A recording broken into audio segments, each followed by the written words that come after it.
En un siglo en el que la relajación de las costumbres era espantosa, Dios suscitó un hombre formidable que vino a propagar un modo de vivir dedicado totalmente a la oración, a la soledad y a la penitencia: San Romualdo. Nació en Ravenna, Italia, en el año 950. Era hijo de los duques que gobernaban esa ciudad. Educado según las costumbres mundanas, su vida fue durante varios años bastante descuidada, dejándose arrastrar hacia los placeres y siendo víctima y esclavo de sus pasiones. Sin embargo, de vez en cuando experimentaba fuertes inquietudes y serios remordimientos de conciencia, a los que seguían buenos deseos de enmendarse y propósito de volverse mejor. A veces, cuando se internaba de cacería en los montes, exclamaba: dichosos los ermitaños que se alejan del mundo a estas soledades donde las malas costumbres y los malos ejemplos no los esclavizan. Su padre era un hombre de mundo, muy agresivo, y un día desafió a pelear en duelo con un enemigo y se llevó de testigo a su hijo Romualdo. Y sucedió que el papá mató al adversario. Horrorizado ante este triste espectáculo, Romualdo huyó a la soledad de una montaña y allí se encontró con un monasterio de benedictinos y estuvo 3 años rezando y haciendo penitencia. El superior del convento no quería recibirlo de monje porque tenía miedo de las venganzas del padre del joven, el duque de Ravenna, pero el señor arzobispo hizo de intermediario y Romualdo fue admitido como un monje benedictino. Y le sucedió entonces al joven monje que se dedicó con tan grande fervor a orar y a hacer penitencia que los demás religiosos, que eran bastante relajados, se sentían muy mal comparando su vida con la de este recién llegado, que hasta se atrevía a corregirlos por su conducta algo indebida, y le pidieron al superior que lo alejara del convento porque no se sentían muy bien con él. Y entonces Romualdo se fue a vivir en la soledad de una montaña, dedicado solo a orar, meditar y hacer penitencia. En la soledad se encontró con un monje sumamente rudo y áspero llamado Marino, pero este, con sus modos fuertes, logró que nuestro santo hiciera muy notorios progresos en su vida de penitencia en poco tiempo, y entre Marino y Romualdo lograron 2 notables conversiones: la del jefe civil y militar de Venecia, el dux de Venecia, que más tarde se llamará San Pedro Urciolo, que se fue a dedicar a la vida de oración en la soledad, y el mismo padre de Romualdo, que, arrepentido de su antigua vida de pecado, se fue a reparar sus maldades en un convento. Este duque de Ravenna después sintió la tentación de salirse del convento y de volverse al mundo, pero su hijo fue y logró convencerlo, y así estuvo de monje hasta su muerte. Durante 30 años San Romualdo fue fundando en uno y otro sitio de Italia conventos donde los pecadores pudieran hacer penitencia de sus pecados en total soledad, en silencio completo y apartado del mundo y de sus maldades. Él por su cuenta se esforzaba por llevar una vida de soledad, penitencia y silencio de manera impresionante, como penitencia por sus pecados y para obtener la conversión de los pecadores. Leía y leía vidas de santos y se esmeraba por imitarlos en aquellas cualidades y virtudes en las que más sobresalió cada uno. Comía muy poco y dedicaba muy pocas horas al sueño, rezaba y meditaba, hacía penitencia día y noche. Y entonces, cuando mayor paz podía esperar para su alma, llegaron terribles tentaciones de impureza. La imaginación le presentaba con toda viveza los más sensuales gozos del mundo, invitándolo a dejar esa vida de sacrificio y a dedicarse a gozar de los placeres mundanos. Luego el diablo le traía las molestas y desanimadoras tentaciones de desaliento, haciéndole ver que toda esa vida de oración, silencio y penitencia era una inutilidad que de nada le iba a servir.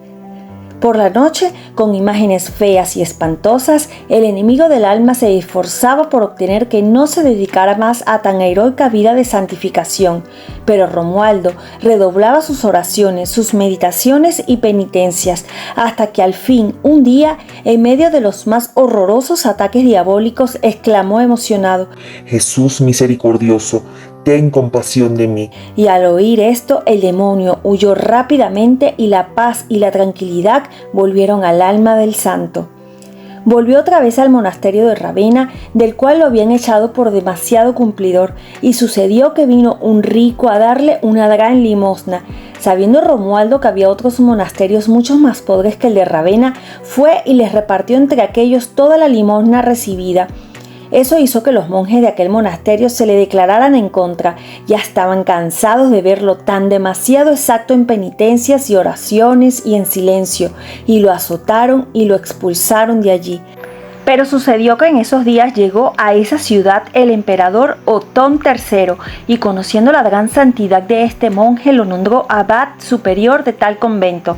Los otros tuvieron que obedecerle, pero a los 2 años de estar de superior se dio cuenta que aquellos señores no lograrían conseguir el grado de santidad que él aspiraba a obtener de sus religiosos, y renunció al cargo y se fue a fundar en otro sitio.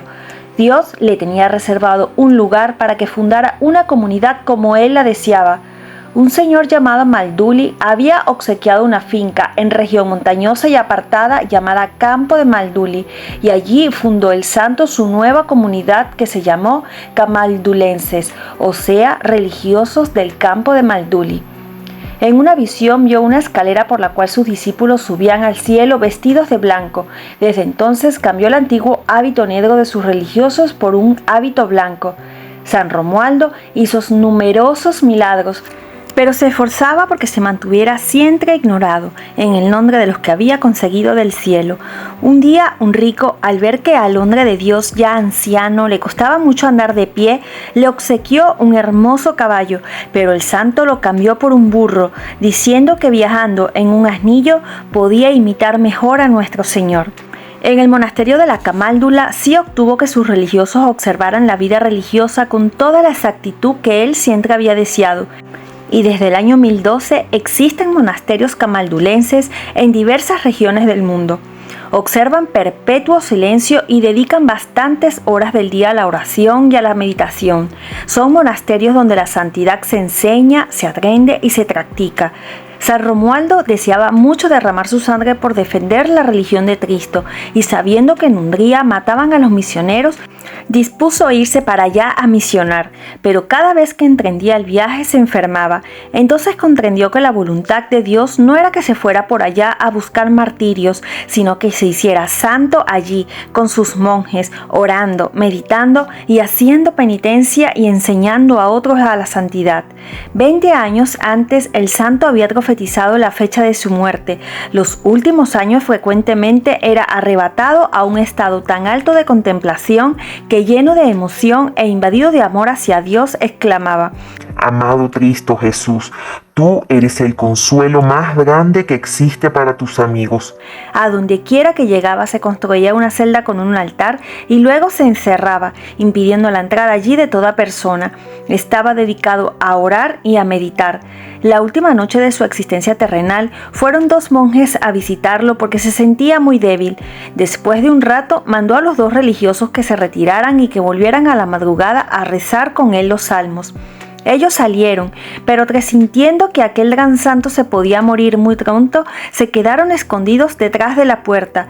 Después de un rato se pusieron a escuchar atentamente, y al no percibir adentro ni el más mínimo ruido ni movimiento, convencidos de lo que podía haber sucedido, empujaron la puerta, encendieron la luz y encontraron al santo cadáver que yacía boca arriba, después de que su alma había volado al cielo. Era un amigo más que Cristo Jesús se había llevado a su reino celestial. Era el 19 de junio de 1027. Fue canonizado por el Papa Gregorio XIII en el año 1582.